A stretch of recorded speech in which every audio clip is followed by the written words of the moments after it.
Oh my god, I feel like an asshole. Yeah, me too. We wish you a Merry Christmas. We wish you a Merry Christmas. We wish you a Merry Christmas and a Happy New Year. What's going on, everybody? How the hell is this the second time I've already done this year? So, last week, if you don't know, I did an early review on the best Christmas pageant ever, the new holiday film from Dallas Jenkins. And if you saw said review, then you may remember two things I said that really stood out. The first being that I thought, as a whole, the movie just wasn't for me, and that I thought it just kind of existed. But the other thing that I said that really stood out like a sore thumb was that I deemed it to be the whitest movie I'd ever seen in my life. Period. Oh yeah, and I also said that I could be wrong about this because when I recorded said video, it already had like a 100% audience score. But you know, most movies get a good audience score, so I kind of took that with a grain of salt. But to my surprise, when the film finally released on November 8th, it received massive praise. At the time recording this, the movie is sitting at a 90% on Rotten Tomatoes with a 98% audience score. It debuted with an A Cinema score and was even able to hit number 2 at the box office this past weekend, with Venom: The Last Dance taking the top spot on its third weekend. And true, it was a pretty slow weekend, but that's still really damn good. Okay, now I gotta reinstate something I literally just fucking said. So, when I looked at the box office, Best Christmas Pageant Ever was at number 2, but after checking it again a couple days later, I realized that it was at number 3, being beat by Heretic.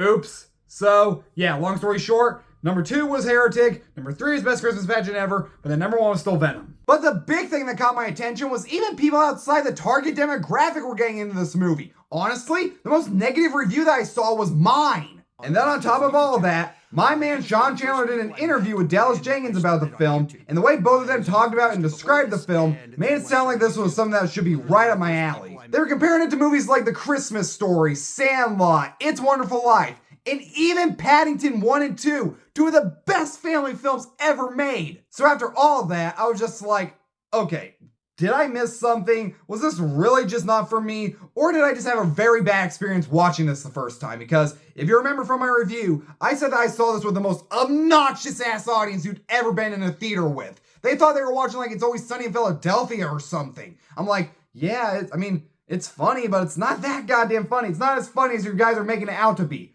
So, I guess in a way, you could say they were absolutely the worst audience in the history of the world. So because of all of that, I made the decision to go give this movie another shot. But this time I was going to make damn sure that I went to a screening where there's going to be very few people at it. So I was like, what would be a great time to go?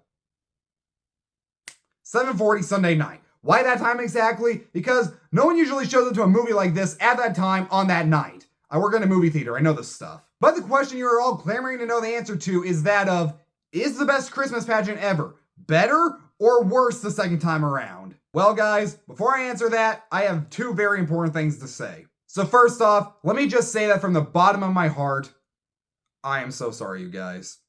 I really do mean it. Like, if I could go back in time and stop myself from making that first review of the best Christmas pageant ever, I would. Because I was so wrong for making that video, and it was honestly kind of uncalled for because after seeing this movie a second time, I'm not gonna lie, not only is it really damn good, but it might be one of the best Christmas movies in years. But the second thing I really need to say is fuck that motherfucking audience I saw this movie with the first time, because you fucking suck. You ruined this movie for me, and also, you were one of the big reasons I made that first video. I would also like to apologize to Dallas Jenkins. I may have called him a dickhead in my last video, and I was very wrong for that, even if it wasn't kind of a joking matter. He seems like a great guy. He made a really damn good movie that he's been passionate about making for years, and that's something I can really appreciate. So let's get into why this movie really worked for me this time around, aside from the fact that I did not watch it with a very obnoxious audience. There was like 2 other families in the theater. Right from the start, one thing that really worked for me was how this feels very reminiscent of a traditional Christmas movie. Despite not knowing exactly what time period it takes place in, the movie does a great job of making you feel nostalgic for what it was like to be a kid at Christmas back then, the traditions you used to have, and even some of the Christmas movies you used to watch that time of year. It's definitely one that takes a lot of inspiration from something like A Christmas Story, but it still feels like new and original. When I first saw the movie, I wasn't really getting into any of the jokes, and I just didn't find it funny. But after watching it again, I actually found myself laughing at a few of the jokes that I didn't even snicker at the first time. I found it funny how the Herman kids knew nothing about the nativity story, but were just dumbfounded by some of the stuff they were hearing. There's even this really funny running joke where they are so obsessed with Herod and they want to include him in the play just so they can hang him. Seriously, screw that first audience, you really did ruin this for me. I also got a little chuckle out of when they were passing the jar of money around at church, like the church money, it just had Jesus money on the side. I'm like, is that what it's really been called this entire time? Have I not known that? Has it really just been called Jesus money this whole time? I will also say that this time around, the townspeople didn't bother me the way they did last time. I realized that this was a different time, and the things that pissed them off, people will get heavily offended about back then. It was a different time than what it is nowadays, I just didn't know. And I will also say that the whole thing about them getting irritated when they'll say like, oh my God or my God, I realized that I'm like, getting mad at that is kind of like getting mad at Ralphie dropping the F-bomb in A Christmas Story and them all up in the air about that. Like, it works in that movie, it's fine here.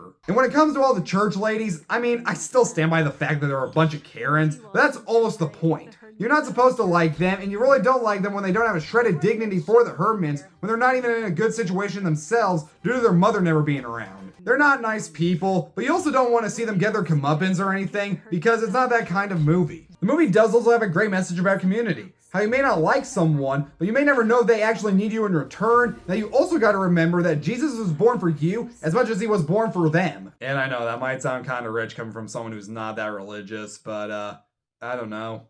Christmas. But probably my favorite aspect about the movie is the ending, which I previously mentioned did work for me the first time, but I loved it even more this time around. I'm not gonna lie, it never got to the point where it got me to choke up or anything, but I really did feel the emotional impact of the film by the end. And I really need to get this out of the way. No, I do not still think this is the whitest movie I've ever seen in my life. I don't know where that came from. I shouldn't have said that. I didn't think twice before I spoke. And honestly, I don't even want to acknowledge that first video's existence anymore. I would delete it, but I'm just gonna leave it up just in case someone needs context as to why I made this video. But I will admit, even though I don't want to acknowledge that video's existence anymore, one or two of the jokes I made were pretty damn funny, you gotta admit that. And one thing I should have mentioned the first time around is that this movie actually has some balls, because this brings you back to the days of The Sandlot where kids are cussing, getting into trouble, smoking cigars. Yeah, one of the first images of the movie is the oldest Herman girl taking a puff of a cigar.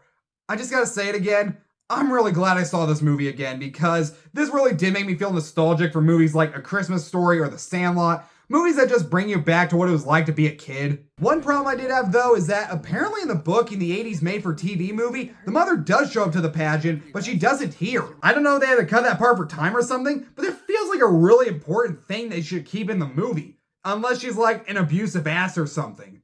Which, seeing how the way they live, yeah, she probably is, so maybe not. I don't know. So yeah, to my surprise, I really had a big change of heart when it comes to this movie. The Best Christmas Pageant Ever is just a great, wholesome Christmas movie that really puts you into the holiday spirit, and it does hit all the right notes that a movie like this should. I really do mean it when I say that I am truly sorry for ever dunking on this movie, because I was completely wrong and kind of harsh about it. This time around, I highly recommend that you do check this movie out, because it is very heartwarming, funny, and it really does have such a great message about community and acceptance that anyone can relate to, and I really do see this thing becoming a new Christmas classic. And while it is a faith-based film, it's not one that like knocks you over the head with like Jesus and stuff. It was kind of like this year's Ordinary Angels. I had almost no anticipation for this thing whatsoever, but I came out very pleasantly surprised. Which is also funny that I mentioned that movie because that's also about bringing a community together. And I'm not gonna lie to you guys, I might even buy the Blu-ray when it comes out. Like, I can't even think of another time that my opinion on a movie has changed this drastically. I actually feel like the Grinch right now. My heart grew 2 sizes this day.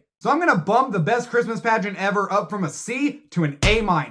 I do also gotta give a shout out to Sean Chandler for being a part of the reason I went to go see this movie again. Him and his interview with Dallas Jenkins. But honestly guys, can we please just forget I ever did that first video? I'm gonna leave it on the channel, but can we just kind of forget I even did it? It's the internet. We say and do things that we're not proud of. We just live with it. Thanks so much for watching, you guys. Subscribe to my channel, like this video, turn the notification bell, and while you're at it, go follow me on Instagram and TikTok at Trev's Movies, and I'll be back later with more reviews. And I'll see you then.